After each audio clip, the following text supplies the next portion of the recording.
So, and this is a balanced decision, I do not believe that we need, on the present evidence, to delay our roadmap, and we will proceed with our plan to move to step 3 in England from Monday.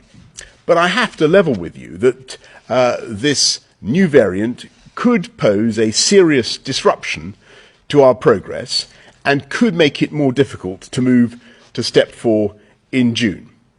And I must stress that we will do whatever it takes to keep the public safe. Following advice from the Joint Committee on Vaccination and Immunisation, we will accelerate remaining second doses to the over 50s and those clinically vulnerable right across the country, so that those doses come just 8 weeks after the first dose.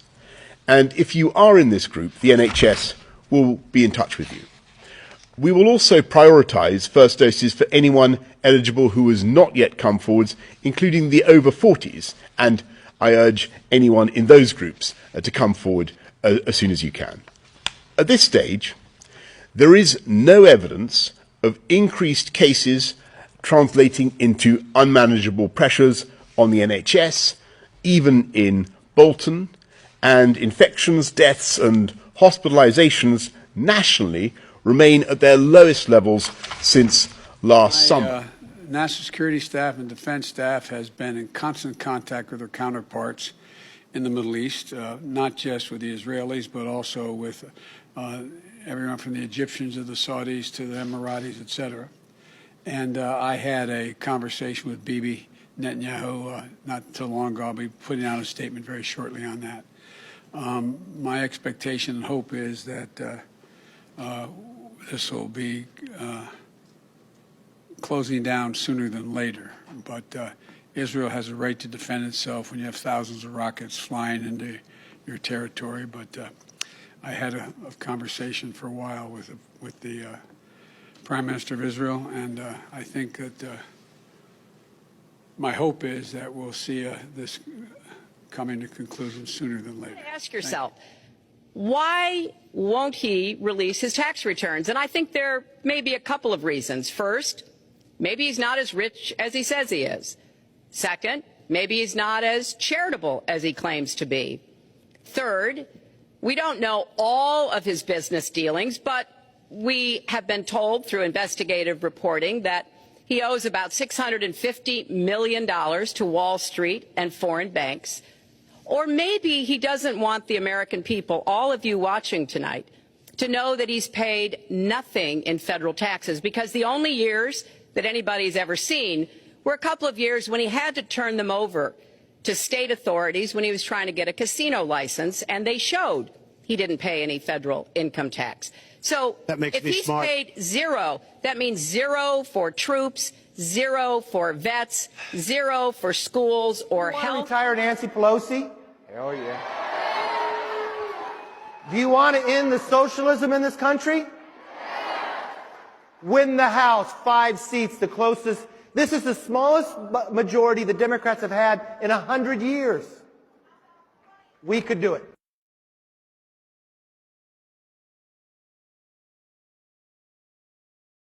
If you want to solve a problem, I've sent a bill to take a close look at it.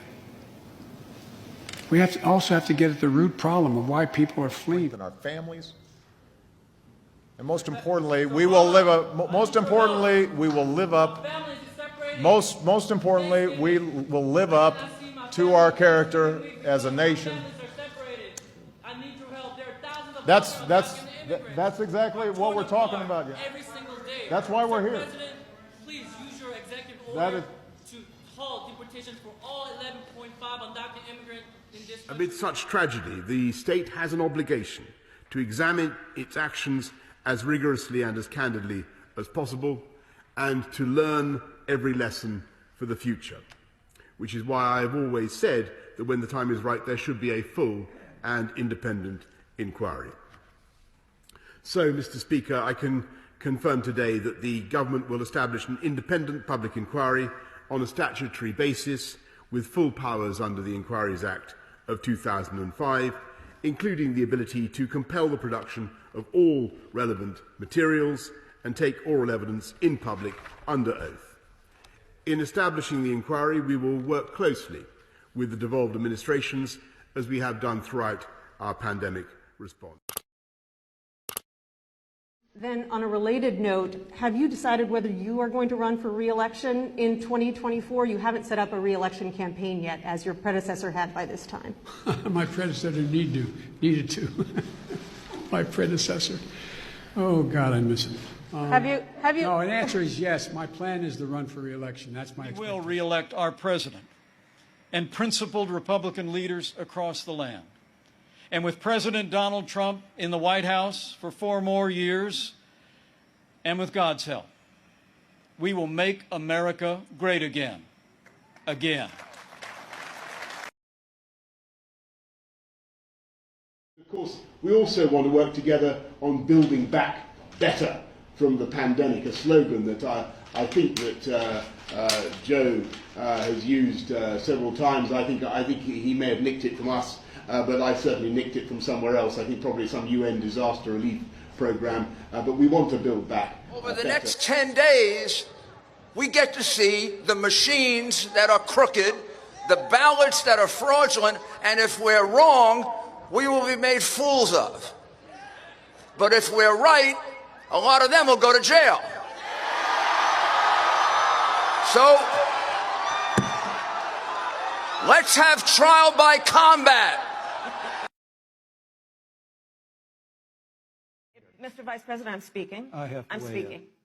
Also, today we're taking steps to confront not just the gun crisis, but what is actually a public health crisis. Nothing I'm about to recommend in any way impinges on the Second Amendment. They're phony arguments suggesting that these are Second Amendment rights at stake from what we're talking about. But no amendment to the Constitution is absolute. You can't yell fire in a crowded movie theater. We call it freedom of speech. From the very beginning, you couldn't own any weapon you wanted to own. From the very beginning the Second Amendment existed, certain people weren't allowed to have weapons. So the idea is just bizarre to suggest that some of the things we're recommending are contrary to the Constitution. Gun violence in this country is an epidemic. Let me say it again. Gun violence in this country is an epidemic, and it's an international embarrassment. Thank you so much, everybody.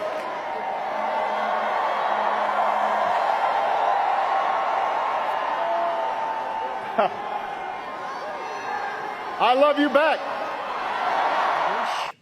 I wish we had a fair media in this country, and we really Attacks against our democratic process and the rule of law empower our adversaries and feed communist propaganda that American democracy is a failure. We must speak the truth.